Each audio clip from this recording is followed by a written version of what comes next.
नमस्कार, मैं हूं बुलंद शर्मा। तस्वीरें हैं हरियाणा के करनाल की। परसों जन्माष्टमी है और हर कोई चाहता है कि जन्माष्टमी को अलग तरीके से सेलिब्रेट किया जाए, जिसके चलते आज डीएवी पुलिस पब्लिक स्कूल के छोटे छोटे नन्हे बच्चे कलाकृतियाँ करेंगे। उनकी लीलाओं को लेकर श्री कृष्ण भगवान के पहले दिन से लेकर अंतिम पड़ाव तक की जो क्या रहा, कैसे उनका जीवन काल था, ये सारी बातें अपने नाटक के माध्यम से, अपने गानों के माध्यम से, भजनों के माध्यम से और सारी उनकी जीवन की जुड़ी लीलाएं दर्शाएंगे। आपसे अपील है, खबर को भी लाइक और शेयर जरूर कीजिएगा। इन छोटे छोटे मासूम बच्चों को आपका ये दृश्य कैसा लगेगा वो भी हमको जरूर बताइएगा। खबर को भी साथ साथ लाइक और शेयर जरूर करते रहिएगा।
जय श्री कृष्ण। परसों है जन्माष्टमी और बच्चे रंग में रंगे हुए हैं। कोई राधा बना हुआ है, श्री कृष्ण बना हुआ है और श्री कृष्ण जी के जीवन काल से जुड़ी वो तमाम कलाएं, तमाम बातें यहाँ पर एक बार फिर वो दोहराई जा रही हैं। उन बच्चों से जानने का प्रयास हम जरूर करेंगे। सारी बातें आपको पहले दिन से लेकर उनके जन्म दिवस से लेकर अंतिम पड़ाव तक की सारी बातें हम आपको दिखाएंगे, सुनाएंगे। उनके लिए आप मेरे साथ तस्वीरों में बने रहिएगा।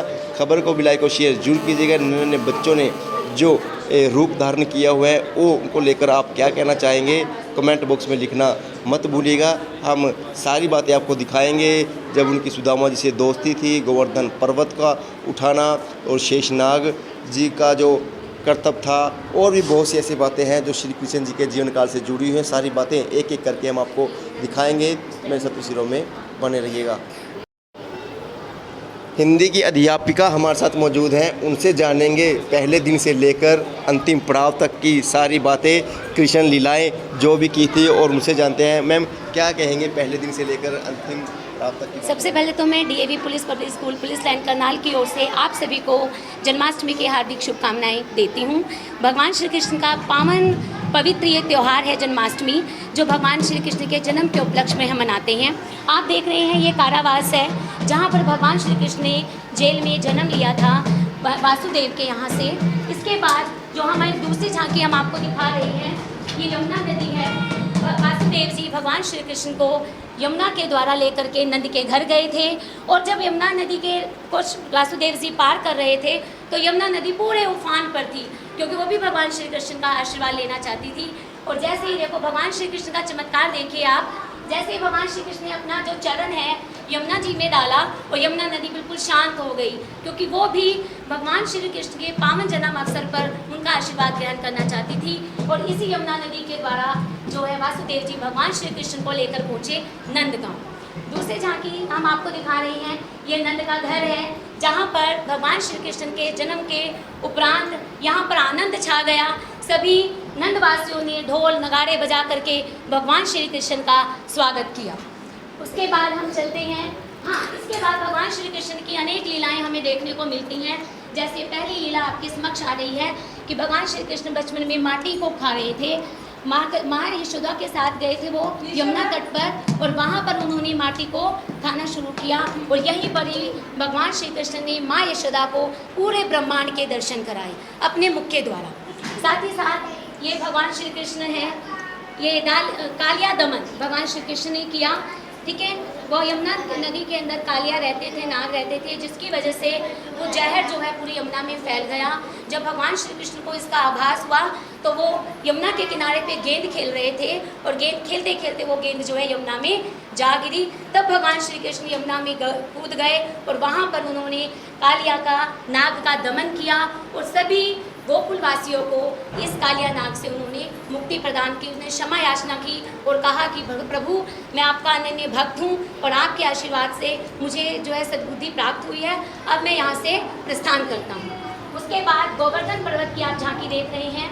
गोवर्धन पर्वत आप सभी जानते हैं इसके बारे में कि भगवान श्री कृष्ण ने गोवर्धन पर्वत को अपनी सबसे छोटी उंगली पर उठा लिया था, और गोवर्धन पर्वत को उठाने के पीछे एक और रीज़न था उनका कि इंद्र देवता को बहुत ज़्यादा अभिमान हो गया था अपने ऊपर। वो सोचते थे कि मैं ही इस दुनिया के लिए सब कुछ करता हूँ, मैं ही वर्षा करता हूँ, तो सभी को मेरी पूजा करनी चाहिए। तो उनका अहंकार दूर करने के लिए भगवान श्री कृष्ण ने गोवर्धन पर्वत को उठा करके उनको एहसास दिलाया कि नहीं, कि जो भी कार्य है परमात्मा के द्वारा किया गया हुआ है, और हमें उनका शुक्रिया अदा करते हुए जीवन पथ पर आगे बढ़ना चाहिए। यहाँ पर आप झांकी देख रहे हैं, ये है सुदामा जी जब भगवान श्री कृष्ण के घर पधारे थे तो भगवान श्री कृष्ण ने पूरे हाव भाव के साथ उनका स्वागत किया था। सुदामा है जो भगवान कृष्ण के परम मित्र हैं, और अपनी किसी गलती के कारण, जैसे बचपन में उनकी जो गुरु माँ थी, उन्होंने उनको चने दिए थे सबको बराबर बांटकर, कि जब आप लकड़ी का जो काम खत्म हो जाएगा, लकड़ी लेने के लिए भेजा था उनको, कि जब आपका ये काम खत्म हो जाएगा आप ये चने जो हैं आपस में बांट कर खा लेना। तो सुदामा जी अलग पेड़ पर चढ़ गए और भगवान श्री कृष्ण अलग पेड़ पर चढ़ गए। तो जैसे उसको भूख लगी, अब वर्षा बहुत ज़्यादा थी, अब वो कहते मैं कैसे कृष्ण जी को दूँ ये, तो उसने सोचा भूख लगी है, चलो मैं ही खा लेता हूँ। तो उन्होंने भगवान श्री कृष्ण के हिस्से के चने जो हैं खा लिए थे। तो यहाँ पर भगवान श्री कृष्ण ने इस लीला को दिखा करके हम सभी को यह ज्ञान प्रदान किया कि जो जिसका अधिकार है वो उसी को मिलना चाहिए। उसी की वजह से जो सुदामा जी थे उनको अपने जीवन में बहुत ज़्यादा परेशानियों का सामना करना पड़ा, लेकिन सुदामा की एक परम भक्ति देखिए आप कि इतनी परेशानियां होने के बावजूद भी ना तो उनके पास खाने के लिए रोटी थी, ना उनके पास अच्छा रहने के लिए मकान था, लेकिन उन्होंने कृष्ण भक्ति को कभी भी नहीं छोड़ा। और जब ये सुदामा जो थे, उनकी जो पत्नी थी वो बोलती थी कि आप जाया करो, आपका तो परम भक्त है, आप तो भगवान श्री कृष्ण के परम भक्त हैं और वो तो द्वारिका के नाथ हैं, आप वहाँ पर जाओ, वो आपकी इच्छाओं को पूरा करेंगे। लेकिन सुदामा कभी नहीं गए। हार के एक दिन क्या हुआ कि उनकी पत्नी ने बोला कि मैं तुम्हें वोट बता रही हूँ कि तुम एक भगवान कृष्ण के दरबार पर जरूर जाओ। फिर वो चावल लेकर के दिए उन्होंने भेंट, क्योंकि आपको भी पता है कि जब हम किसी के यहाँ जाते हैं तो उपहार लेकर जरूर जाते हैं। तो उस वक्त उनके पास उपहार नहीं था, तो उनकी जो पत्नी थी सुदामा जी की, उन्होंने मुट्ठी भर चावल उनको लेकर पोटली में बांध करके भगवान श्री कृष्ण को भेंट के रूप में देने के लिए कहा। तब वो भगवान श्री कृष्ण के द्वार गए और जैसे ही भगवान श्री कृष्ण को पता चला कि उनका परम मित्र सुदामा आया है, तो भगवान श्री कृष्ण दौड़ कर गए और उन्होंने अपने जो है वो जो उनका भक्त था उनको गले से लगा लिया और सिंहासन दे करके उनके चरण उन्होंने स्पर्श किए, उनको धोया और इस तरह से उन्होंने अपनी अनन्य भक्ति कह लीजिए या अनन्य मित्रता का भाव सुदामा के प्रति प्रकट किया। और भगवान श्री कृष्ण की लीलाएं तो बहुत हैं और उनकी प्रत्येक जो लीला है हमें कोई ना कोई शिक्षा जीवन में अवश्य प्रदान करती हैं। तो भगवान श्री कृष्ण का परम अवतार हमारे लिए हुआ है और हमें ये ज्ञान देने के लिए हुआ है कि जीवन में जैसी भी परिस्थितियाँ आई हमें उनसे घबराना नहीं चाहिए और प्रत्येक परिस्थिति को अच्छी प्रकार से सहनशीलता के साथ उसको हमें वहन करना चाहिए और जीवन के पथ पर आगे बढ़ना चाहिए। इसी के साथ जय श्री कृष्ण। ऑल इंडिया वैश्य फेडरेशन की तरफ से मैं आशा गोयल सब करनाल वासियों को जन्माष्टमी की हार्दिक शुभकामनाएं देती हूं और मैं धन्यवाद करना चाहूँगी डीएवी पब्लिक स्कूल की ma'am principal ma'am Sujata Arora ji का, जिन्होंने आज हमें इन प्यारे प्यारे बच्चों से मिलने का मौका दिया। और मुझे लगता है कि सीखने की कोई उम्र नहीं होती। हमने भी आज यहाँ आकर बहुत कुछ सीखा और बाकी हमारे मेंबर्स भी बहुत खुश हैं यहाँ आकर। इतनी सुंदर सुंदर झांकियाँ, लगता है कि हम अपने बचपन में लौट आए। हमारे टाइम के तो स्कूल कुछ और ही होते थे, हमें तो इतना कुछ करने का और सीखने का मौका नहीं मिला। पर लगता है कि जो लोगों के मन में भी इच्छाएं हैं कुछ जो आज बच्चों को देख के, तो स्कूलों से जुड़िए और वहाँ पर जो भी उनके मन में इच्छा अधूरी रह गई है उसको पूरा कीजिए। जैसे पता है लगा कि हमको आपने जल्दी निकलना था लेकिन उठ नहीं पाए। हाँ जी, एक्चुअली मुझे दिल्ली जाना था, पर मुझे यहाँ पे आकर इतना अच्छा लग रहा था कि मेरा दिल ने तो अभी भी नहीं कर रहा है, मेरा तो मन कर रहा है। मैडम को मैं यही कह रही थी, मैम आपकी छुट्टी के टाइम में जाती, पर आज मेरे लिए थोड़ा सा मुश्किल है, और फिर भी बहुत अच्छा लगा और हमने बहुत एंजॉय की। Thank you. मैम क्या कहेंगे, जन्माष्टमी नज़दीक है और बच्चों ने तैयारियाँ?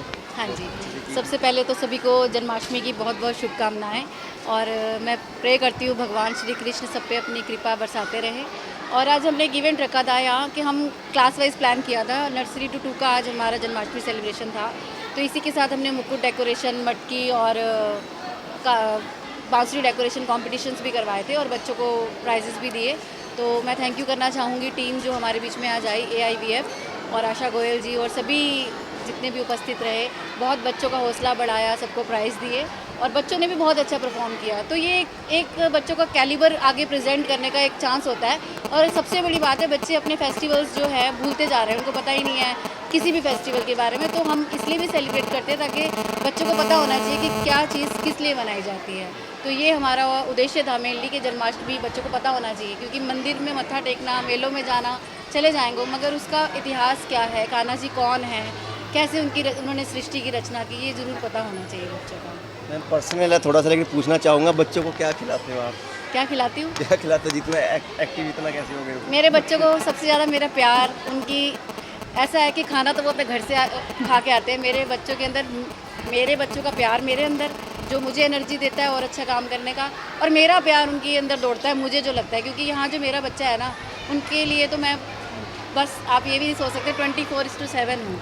बहुत प्यार है मेरा अपने बच्चों से, तो वही है प्यार रेडी रहते हैं हमेशा। तो कितना टाइम तैयारी करनी पड़ी बच्चों को? हमने ज़्यादा टाइम नहीं लगाया, 3-4 डेज़ में ये प्रोग्राम हुआ, क्योंकि पिछले इंडिपेंडेंस डे सेलिब्रेशंस की वजह से ब्रेक भी आ गया था, तो उसमें भी हमारे बच्चों का बहुत अच्छा प्राइज़ आया। वो भी हमारा सैटरडे को हमने सबको ट्रॉफीज़ देनी है, एसपी साहब को इनवाइट करेंगे, और 2-3 दिन का ही प्रोग्राम था, ये ज़्यादा तैयारी नहीं हुई है। धन्यवाद।